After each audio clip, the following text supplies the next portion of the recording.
tema que vamos a tratar es él, porque lo conoce a fondo, y es el presupuesto federal. Acaba de presentar el gobierno de la República el presupuesto para el año 2024, y bueno, quisiéramos platicar de eso. René, bienvenido. Muchas gracias. De veras que es un lujo estar contigo. Gracias. Y ¿cómo ves este presupuesto que está presentando el gobierno de la República para el año que entra, en este mare magnum en este torbellino financiero en el que estamos viviendo? Antes que nada, muchas gracias, Sergio, por la invitación. Un saludo con todo el cariño y el respeto que desde antaño te tengo, y un saludo, por supuesto, a todo el auditorio de NB, ¿no? Considero que sí es un tema más que trascendente el que nos ocupa, hablar del presupuesto de egresos para el año 2024. El problema es que no podemos aislar el año fiscal 2024 para poder referirnos a él. Necesitamos un entorno. Ese entorno constitucional y legalmente está establecido, específicamente la ley reglamentaria del presupuesto, en la Ley Federal de Presupuesto y Responsabilidad Hacendaria, que no señala que a más tardar el 8 de septiembre, en este caso pasado, la Secretaría de Hacienda, en representación del Poder Ejecutivo, entregó a la Cámara de Diputados lo que se llama paquete económico. Este paquete económico está integrado por 3, 4, según lo queramos ver, partes que por un lado es lo que se conoce como criterios generales de política económica. Ahí empezamos con el problema, porque al efecto se debe de tomar en consideración todas las expectativas económicas que existen no solo a nivel del país, sino a nivel mundial. Y en consecuencia, ojalá que no, imaginémonos que el conflicto en Oriente se prolongue. Esto va a ser, y si se involucran países de la OPEP, peor tantito. Porque en estos criterios generales de política económica, el primer referente, repito, del paquete económico, incluye no solo el año 24, sino incluye 5 años hacia atrás y 5 años hacia adelante. Entonces, de veras, ni Mandrake, ni ninguno de estos magos puede adivinar lo que puede llegar a pasar. No es fácil, por supuesto que no es fácil, pero el problema de estos criterios generales es que nos da pauta para el segundo y el tercero de los elementos que voy a mencionar, que es la ley, el proyecto de ley de ingresos de la Federación y el proyecto del presupuesto de egresos de la Federación. ¿Cuánto va a recibir y cuánto va a gastar? ¿Y cuánto va a gastar? Sí. Bueno, entonces, ahora mencionaré la trascendencia de esto, no solo para la Federación, sino para toda la República y en particular para los municipios, ¿sí? Y ya no se diga para solamente las instituciones que acabo de mencionar, sino también para nosotros, ciudadanos de a pie, ¿sí? Y para cualquier connacional al respecto a lo que implica este documento que estoy mencionando. Y de una vez menciono el cuarto, que en este caso, el cuarto de los elementos que conforman el paquete económico, porque en este caso es relativamente menor su importancia, porque es la miscelánea fiscal. ¿Sí?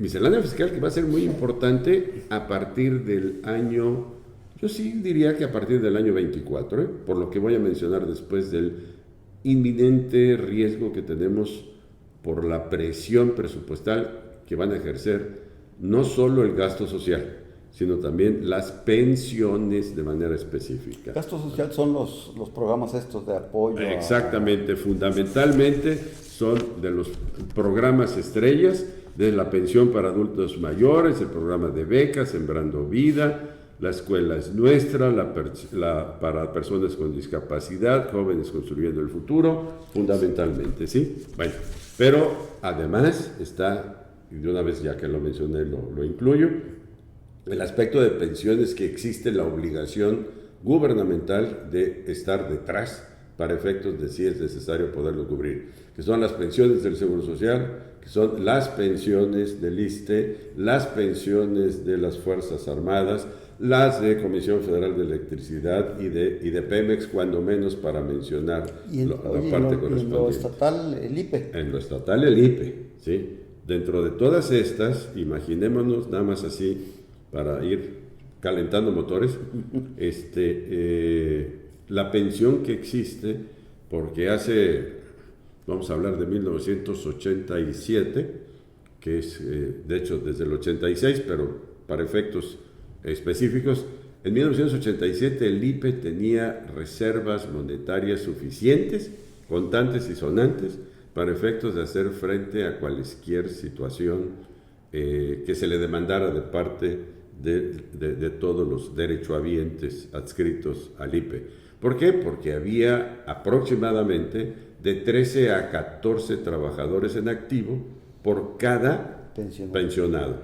Y ahora es totalmente diferente la situación. Ahora no llegan ni a 9 trabajadores en activo. Entonces, las cuotas que aportan no son las suficientes para efectos de poder atender a todos los que se están pensionando, ¿sí? Entonces, este es un riesgo y es una presión para las finanzas públicas estatales, porque acorde a la norma legal respectiva, pues el gobierno del Estado tiene que hacer frente a este pasivo contingente, y ese pasivo contingente, después podríamos entrar a terminajos técnicos como este, pero es que de no tener los suficientes recursos el IPE, el gobierno del Estado tiene que aportar la parte correspondiente. Y lo está haciendo, me imagino.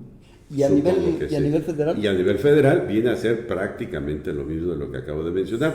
Y en números redondos, en ese presupuesto de egresos que vamos a platicar ahora, aproximadamente entre un 20-22%, dependiendo de cómo vaya a quedar, son para atender este problema de gasto social y de pensiones en particular. 22%, una quinta parte de todo. Aproximadamente. ¿Esto qué significa? A mí me dicen 22 igual, pero ¿qué significa eso? Significa más de 2 billones de pesos, billones, o sea, millones de millones, cuando el presupuesto propuesto todavía no se aprueba, tenemos hasta el 15 de noviembre al respecto, y si nos da tiempo platico la mecánica que se va a seguir. El presupuesto propuesto es de 9.06 billones de pesos, el más alto en la historia del país, por supuesto, ¿sí? Bueno, pero de ese, a más de 2 billones de pesos, por eso hablo de un 22%, son para efectos de pensiones y este gasto social que estoy mencionando. Digamos que no es para nada un gasto de inversión, ¿no? No, este es gasto corriente. Y su nombre lo dice, es corriente. ¿Me explico? Porque es para el año fiscal. El problema es que no es solo para el año fiscal 24. El problema es que se va a repetir en el 25 y seguramente con la población que se va a jubilar, pues con mayor razón va a haber más presiones al respecto. Y si así le vamos haciendo para los siguientes años, por eso digo que esa miscelánea fiscal que mencionaba yo, que para el próximo año es cualquier cosa, le pega mucho a los ahorradores, porque en lugar de que se les retenga de los intereses que cobran el 0.48, ¿sí? Es decir, ni siquiera el 0.5%, a partir del año que entra se les va a retener el triple, o sea, el 1.5% al respecto. Pero, repito, es poco lo que va a haber. Pero yo considero que a partir de que pasen las próximas elecciones, hablo del mes de junio, quien resulte pues ganadora aparentemente, ¿sí? Por las potenciales candidatas que se vislumbran, yo creo que en julio va a tener que estar haciendo una reunión con los especialistas en la materia, expertos en cuestión presupuestal,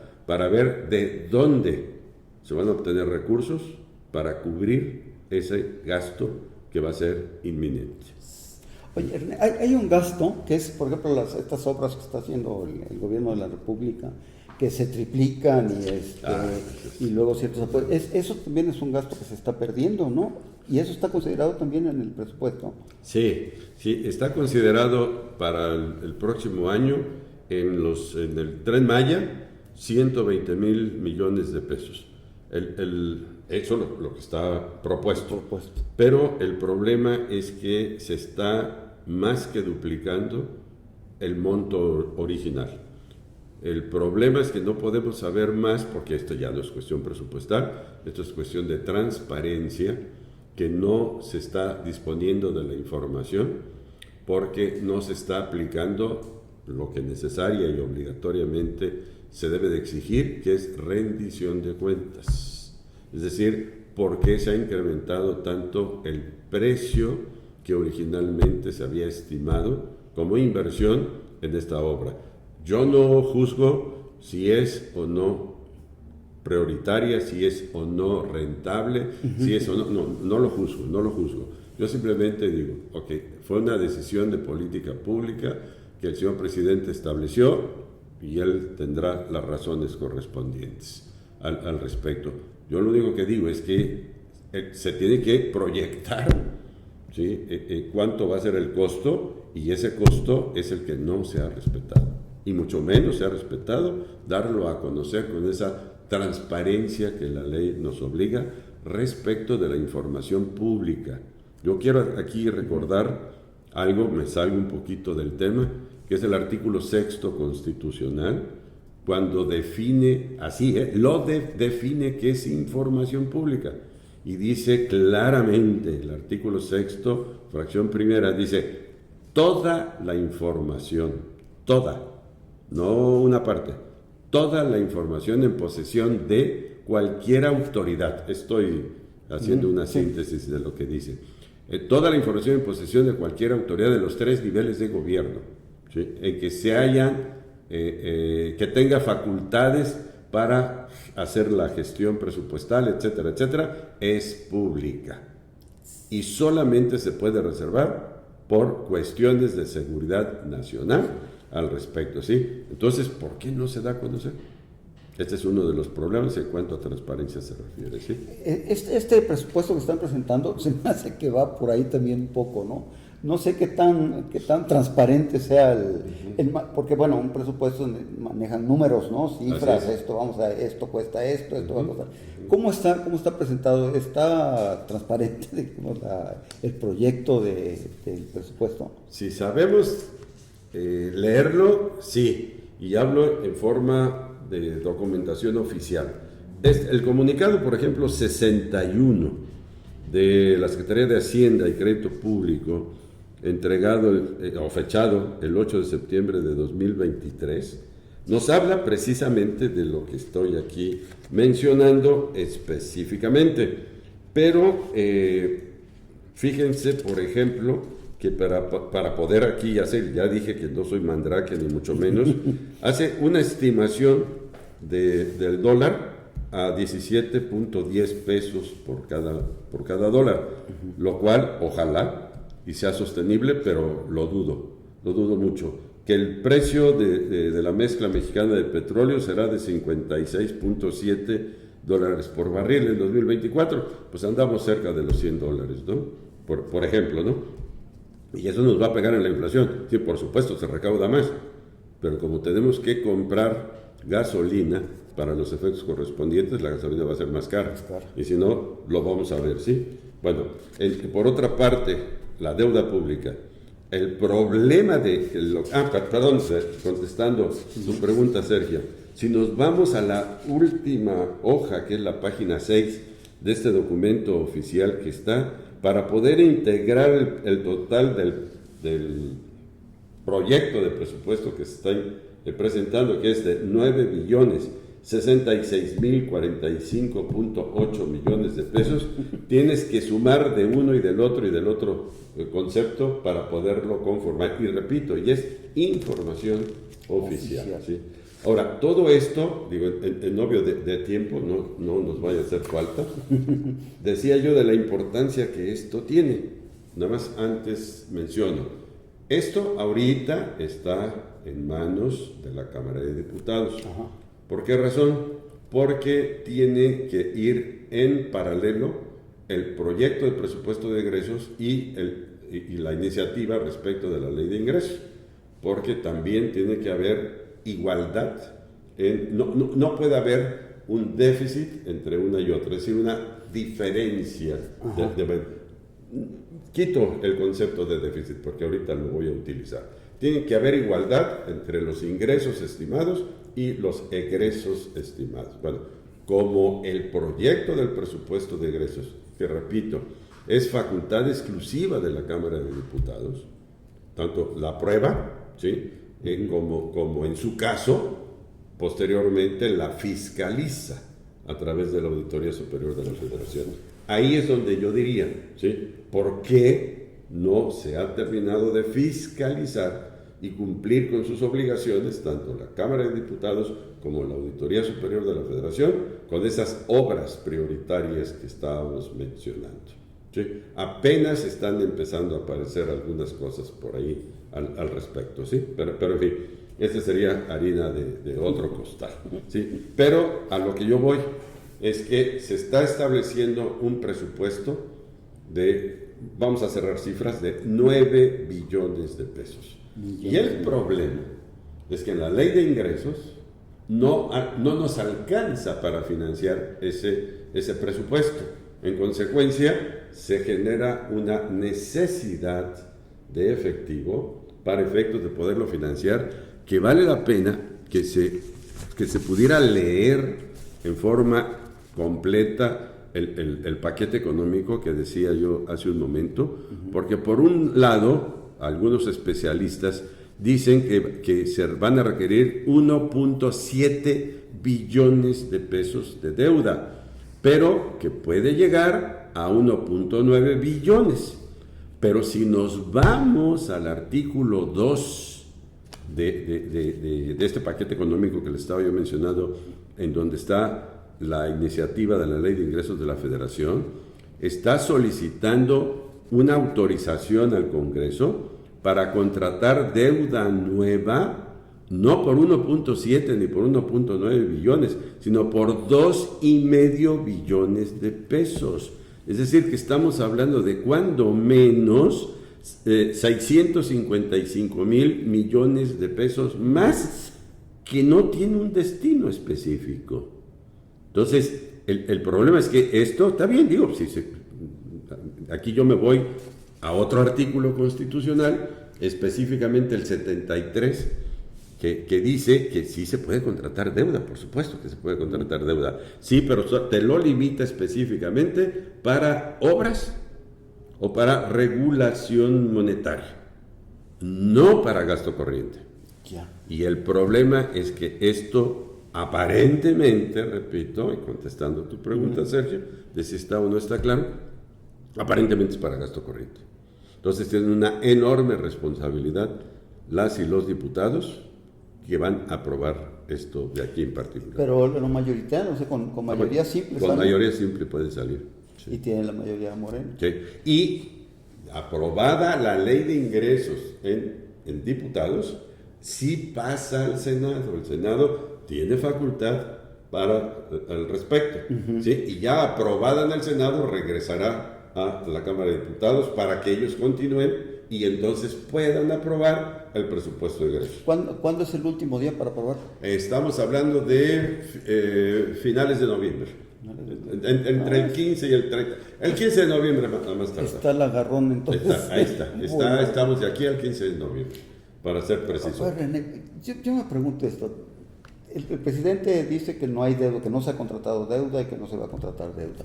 Dice que no va a subir los impuestos. Entonces, ¿cómo se puede hacer esto? Es decir, ¿cómo puedes? Si no subes impuestos no tienes mayor ingreso, pero si vas a gastar más, pero no vas a contratar deuda, pues es imposible, ¿no? Hay análisis serios, formales, obviamente de instituciones como por ejemplo el Instituto Mexicano para la Competitividad, en el que aparece el IMCO específicamente y está con base en cifras oficiales, con datos del presupuesto de egresos y la ley de ingresos correspondiente, en el que se establece que la inversión respecto de la deuda, pues esta sí se ha incrementado de manera más que especial. Pero voy a citar otro artículo que es más impactante, en el cual hace 34 años, 1989 específicamente, en que no se había tenido un déficit tan alto como el que se está proponiendo ahora para el 2024. Déficit es la diferencia entre la los diferencia, ingresos y los gastos. exactamente, que se tiene que financiar con deuda pública. Ahora bien, si a esto le adicionamos que hay un guardado por ahí, que apenas nos estamos enterando ayer de los fideicomisos del Poder Judicial, sí, que unos dicen que pueden ser entre 15 y 21 mil millones de pesos, bueno, pues esto va a despresurizar las necesidades de deuda, ¿verdad? Pero pues, igual que fueron los otros fideicomisos. Pero le va a que ya poner no en la están. torre el Poder Judicial por otra parte. Eso sí, por supuesto, pero pues ahora sí que el Poder Judicial tiene las suficientes herramientas como para poderse defender, ¿no? Tú como doctor en finanzas, ¿qué piensas de esto de que agarran de aquí y lo ponen para acá y lo hacen para allá? ¿Está bien o no? ¿Se puede? ¿No se puede? No, se puede, lamentablemente se puede. Sí, pero el problema es que aquí aplicamos una teoría que yo le llamo teoría de la cobija, ¿no? Porque los recursos son escasos, están definidos y no podemos estar presumiendo que vamos a cobrar más. ¿Me explico? Pero es como lo podemos poner a nivel de una persona o de una familia. Si tú tienes un ingreso familiar de la combinación de los salarios de la pareja de 20 mil pesos, ¿sí? No puedes presupuestar gastar 25 mil, ¿sí? Bueno, una emergencia, está bueno, una emergencia. ¿Cómo los vas a financiar? Bueno, pues con una deuda, ¿sí? Ese déficit lo vas a financiar, esos 5 mil pesos, con cargo a tu tarjeta respectiva, ¿sí? Pero el siguiente mes, pues se supone que debes de restringir ya no a los 20 mil, porque vas a tener que amortizar parte de los 5 mil que te prestaron, más los intereses, porque no es gratuito ese préstamo. Y si tú exiges mantener el nivel de 25 mil pesos, no, pues entonces empieza una bola de nieve que va a ser difícil de salir. Y si las tasas de interés suben, pues te afecta todavía más. Ese es el peligro cuando estás viviendo, déjenme decirlo en términos caseros, domésticos, de prestado, ¿no? Ahora, esta situación le pega, por supuesto, a las finanzas públicas, le pega a las presiones que tiene el gobierno, por supuesto, en este caso la Secretaría de Hacienda, desde el punto de vista financiero. Pero la situación va más allá de solamente el gobierno federal. Fíjense, nada más así como un dato. Por la Ley de Coordinación Fiscal que nos rige en el país, en el cual, por eso se llama bien, de coordinación fiscal, pues todas las entidades federativas, las 32 y los 2.471 municipios, son para efectos fiscales autoridades facultadas para efectos de poder cobrar en nombre de la federación. Se recaudan estos importes y se concentran en la tesorería de la federación. Y ahí se aplica lo que la Ley de Coordinación Fiscal establece, y bien, repito, de redistribuir el gasto. Es decir, se concentró y ahora vienen las transferencias federales para los estados y los municipios. Repito, 2.471 municipios y las 32 entidades federativas. Bueno, ¿que unos estados contribuyen más? Sí, claro, por supuesto, porque están más desarrollados, porque están más industrializados, porque bla, bla, bla. ¿De acuerdo? Bueno, pero por eso se habla de redistribución del ingreso. Esto viene de la federación en dos formas fundamentalmente. Una que se llama participaciones, que no tiene un destino específico, sino que los estados y los municipios determinan cómo aplicar o cómo gastar, ¿sí? Las participaciones, que es la segunda parte, esas sí tienen una etiqueta. Los estados y los municipios deciden qué obra hacer, pero está bien establecido el rubro en el cual pueden y deben hacer esas inversiones. Este dinero va para que hagas carreteras. O para que hagas drenaje, agua potable, alcantarillado, etcétera, educación, seguridad, bla, bla, bla. ¿De acuerdo? Bueno, el problema es que si la bolsa federal no es suficiente, ¿qué va a pasar con esas transferencias federales? Pues que van a disminuir. ¿Sí? Y eso puede ser en cualquier momento y está contemplado en la Ley de Coordinación Fiscal. Entonces, específicamente son datos oficiales y en este caso las estoy citando del INDETEC, que es órgano oficial. Dice, se proyecta una estimación de ingresos más reservada a la que existió el año pasado, que ocasiona una disminución en la estimación de participaciones federales, el renglón que estoy diciendo. Y en números redondos, las participaciones representan más o menos entre un 38 a un 45% de los ingresos estatales y de los ingresos municipales. Órale. Y las aportaciones federales, otro tanto. En pocas palabras, estamos hablando que en promedio el 80% de la hacienda pública estatal y de los 212 municipios del estado, hay excepciones, por supuesto, sí, el 80% tiene su origen en estos recursos federales. Entonces, van a disminuir. Cualquier variación que pudiera haber, pues nos puede llegar a afectar a nivel nacional. Oye, René, a ver si no me meto en Honduras. No. ¿Y los subejercicios? Bueno. Por definición, desde que yo estudié economía, allá hace como 500 años, nos dijeron que los recursos son escasos. Máxime, en tratándose de atención, de su aplicación para atender las demandas sociales. Indudablemente, ahí las tenemos. Y de manera más que preocupante, yo diría que alarmante, vemos que el rezago social se sigue generando. No obstante, todas las aplicaciones en cuanto a políticas públicas se refiere, que se han hecho, ¿no? Que se han hecho. ¿Qué es lo que puede llegar a suceder en este sentido?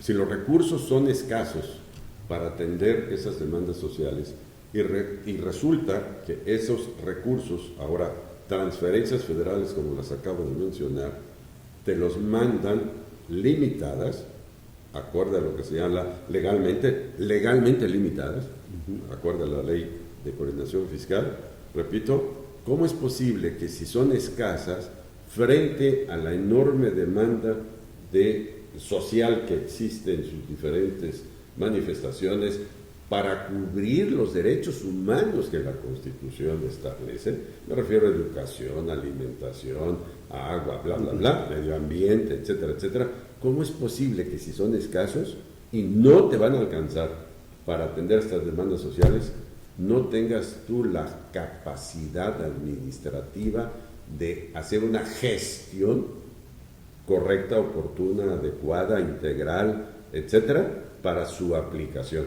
No, yo no entiendo, y es solamente una pésima señal, muestra evidente, inequívoca, de que no sabes administrar cuando tienes que regresar ese dinero a la federación. Es definitivamente. No es un delito, ¿no? No, pero debería de serlo.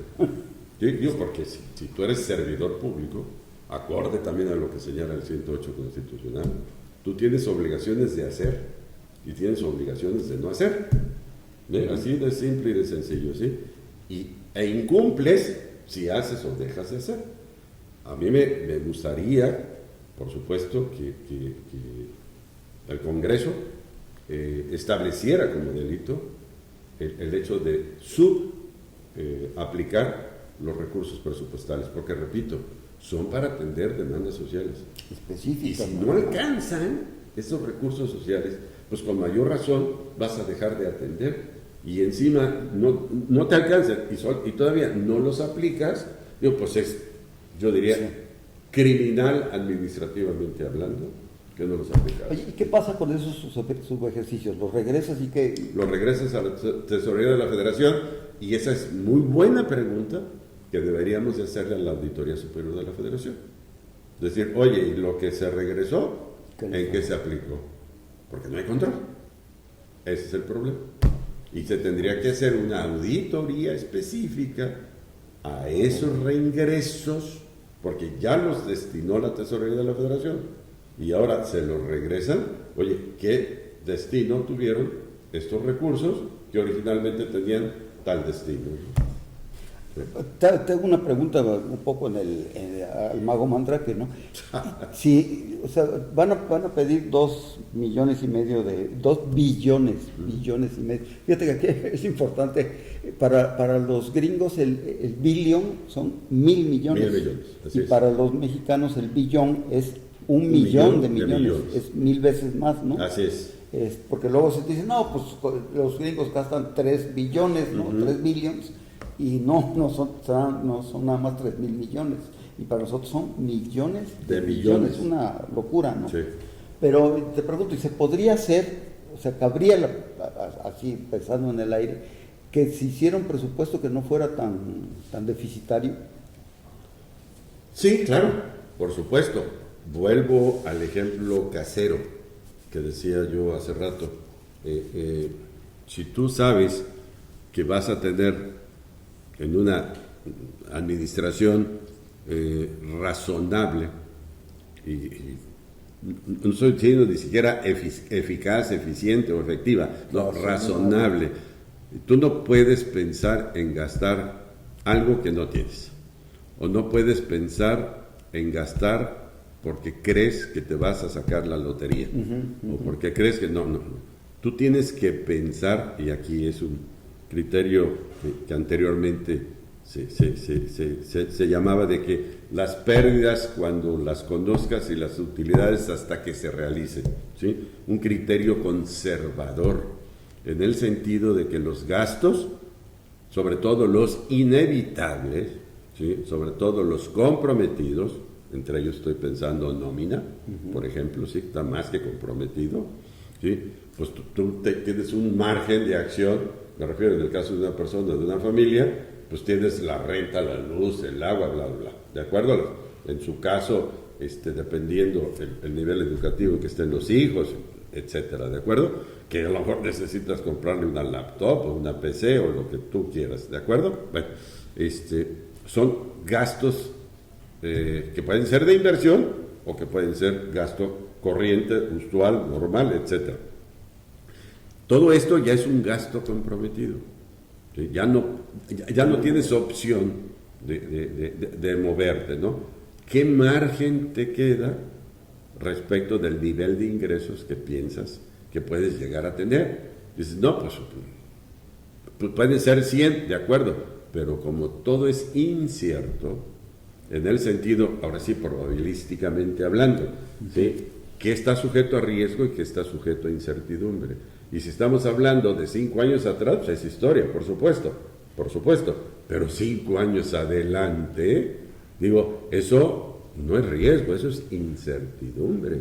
¿Quién nos iba a decir que pasara lo que pasó, lamentablemente, el sábado, ¿no? Allá en Oriente, ¿no? ¿Quién nos iba a decir, etcétera, que el precio del barril pues bajara por los niveles que presupuestalmente se pueden considerar, o que superen los 100? ¿Qué pasó en la época de Calderón? Que estaban por arriba de los $105 el precio del barril, ¿sí? Eso se debió de haber guardado para las vacas flacas y no se debió de haber aplicado en gasto corriente, por ejemplo, ¿no? Precisamente para ir haciendo reservas, como sería el caso, por ejemplo, de las pensiones que decía yo en su momento.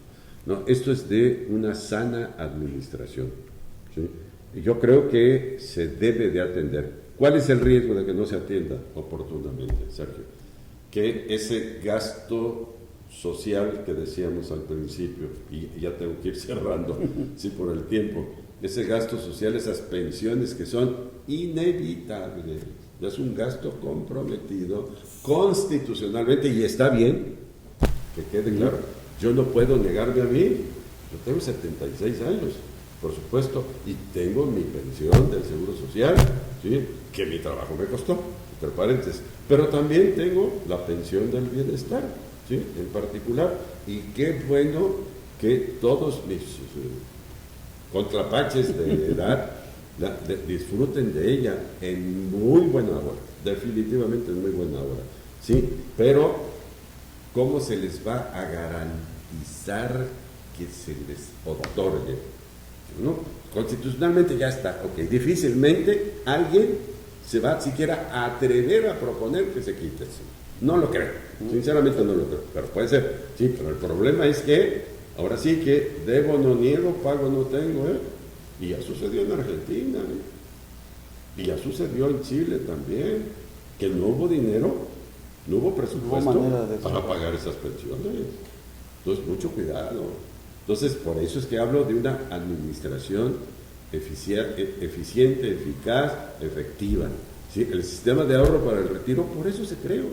A mí me tocó participar como Contralor General del Seguro Social en esta incipiente promoción que se estaba manejando. Creo que está cumpliendo 26 años el sistema de ahorro para el retiro, en particular si mi memoria no me falla, 25 o 26 años está cumpliendo. Y era para eso precisamente, para que el ahorro personal te sirviera de complemento al monto de la pensión que tú tuvieras derecho a ejercer. ¿Y sí está, pero sí está funcionando? Parcialmente está funcionando, parcialmente está funcionando. Oye, ¿y qué, a ver, qué pasa si hay una quiebra, se quiebra el gobierno mexicano? ¿Qué tal? No, ya no digamos el gobierno mexicano, sino vamos a pensar que el SAR, en lugar de tener utilidades, tuviera pérdidas. ¿Por qué? Porque se hicieron malas inversiones. Al fin es una suposición, ¿sí? Que ese ahorro se va a perder, pero lo vas a perder tú y todos los que estuvieron cotizando ahí en particular, ¿sí? Conozco varios casos, ¿sí? Que tienen 3, 4, 5 meses, están pidiendo que se les regrese su monto, su ahorro, y no se lo regresan, porque está invertido. ¿Me explico? Es como si tú vas al banco y tienes depositado en el banco 100,000 pesos, bueno, está bien, tus 100,000 pesos te los regresan, pero ¿qué tal si van 100,000 derechohabientes a pedir 100,000 pesos al mismo tiempo? No tienen los recursos los bancos para poderlo atender, y eso puede llegar a suceder. ¿Y están invertidos? Sí, están, sí, o sea, sí existen todavía. Quiero suponer que están invertidos. Sí. No conozco las cifras en particular, pero escuchaba yo anteayer que sí, que ahí va más o menos los rendimientos al respecto. Es como si habláramos del Infonavit, ¿no? Por ejemplo, se supone que las reservas del Infonavit, que no son del gobierno, por supuesto, no son del gobierno, sino que es una reserva tripartita, ¿sí? Están dentro de la reserva para los efectos de cumplir con todos los atributos y consecuentes obligaciones que tiene como tal el Infonavit. ¿Y con una administración eficiente crees que se pueda salir de esto? No, si es deficiente. No, eficiente. Ah, ¿eficiente? O sea, sí, que llegara una buena administración. Sí, nada más que el costo político va a ser muy alto. Porque necesita subir impuestos. Entre otros, te auguro, y dicen que es más fácil ser historiador, ¿no? Que profeta. Pero yo te auguro que para el presupuesto del 25, o sea, el siguiente, sí, a ver, el año que entra, volvemos a sentar, ¿sí? Va a haber reforma fiscal integral, indudablemente. No tengo la menor duda. Y si no, a lo mejor me equivoco un año, pero para el 26 sí, las presiones presupuestarias van a ser. Nos viene el camalazo, ¿no? Yo considero que sí. No sé, grabar a los informales. Alrededor del 50% de los empleos son informales. ¿Sí? Fíjate además el gasto social que va a representar, no digo que esté mal, que quede claro, no, de ninguna manera, ¿sí? Los casi 60 millones de mexicanos que se supone van a empezar a recibir a través del IMSS Bienestar, ¿sí? El 100% de la enseñanza y el 100% de atención médica. lo que va a representar esto. ¿Sí? Anteriormente estaba el INSAR, anteriormente aquel seguro que decían que el impopular no es seguro, etcétera, etcétera, pero pues allí van, más o menos, y anteriormente Insolidaridad, y etcétera, etcétera. ¿Sí? Bueno, pero allá en tu tierra hay un hospital que a mí me tocó ir a poner la primera piedra, que fue de Insolidaridad específicamente, ¿no? Entonces, y así, Chicontepec, varios hospitales que ya están hechos una realidad, ¿no? En particular. Entonces, sí, debemos de tener extremo cuidado con el gasto, por supuesto. ¿Y si no lo tenemos? Y si no lo tenemos, tendremos que sufrir las consecuencias. Pero son las consecuencias son drásticas. Una consecuencia, por ejemplo, que fue pública la semana pasada, de una sanción que se le puso a Pemex en particular, pero pues Pemex es empresa productiva del Estado, ¿sí? Así está definido como tal, porque le iban a prestar el Exim Bank $800 millones y que ya no se los prestó específicamente por estar apoyando la venta, entre comillas, de petróleo a Cuba, ¿no? En particular. Entonces, pues, nos tendríamos que exponer a sanciones como esta, ¿no? Ya estaban autorizados, además, ¿no? Y es necesario. Por ejemplo, esa sería una de las salidas. Yo creo que estaba bien, sin ser especialista en la materia, pero yo creo que estaba bien la inversión privada en exploración. No tiene recursos el Estado para estar invirtiendo, y es necesario, se tienen que reponer esas fuentes al respecto. Yo creo que es conveniente, sí, ya vamos a tener dos bocas, ¿sí? Ya tenemos rehabilitación de las otras refinerías, etcétera, y de dónde vamos a abastecer el crudo al respecto. O sea, esto tiene que ser integral. No podemos dar solamente acciones en una sola situación. La administración, aunque sea pública, un clásico de Max Weber, el político y el científico, ¿sí? Hay que ver que las políticas públicas se deben atender con ética, bien sea de convicción o bien sea de responsabilidad. Convicción es, voy derecho, no me quito. Y de responsabilidad hay que ver las consecuencias que una decisión puede tener en la sociedad. Oye, y el año que entra es año electoral, que hay un gasto también tremendo en ese sentido, ¿no? Tremendo. Tengo el dato, no lo encuentro aquí, ni creo que valga la pena, pero el incremento que se le está haciendo al INE en particular, y creo que es más que entendible. Lo que no es entendible es el incremento que se le hace a los partidos políticos al respecto. Podemos seguir hablando de eso, se nos acabó el tiempo, llevamos ya hasta, nos hemos pasado un poco. Perdón. Pues, no, es que el tema da para mucho, ¿no? Pero entonces, ¿cómo ves? ¿Qué va a pasar con el presupuesto? ¿Lo van a autorizar así, sí, no? Lamentablemente yo creo que sí, por la mayoría que existe en la Cámara de Diputados, y repito, y es facultad exclusiva de la Cámara de Diputados aprobar ese presupuesto de ingresos. Está bien establecido en el artículo 73 constitucional al respecto, y la Cámara de Senadores solo, y lo digo, es muy importante, pero al respecto de la materia que estamos tocando, solo autoriza y aprueba en consecuencia la ley de ingresos de la Federación. No la de egresos. Entonces la regresa a diputados, y diputados tiene que aprobar al mismo tiempo ambas. Como conclusión, creo que está muy difícil la situación, está muy complicada. Debemos de ser, yo diría que conservadores, ¿sí? Me refiero en nuestro comportamiento financiero, sea estatal, sea municipal, sea familiar o sea personal.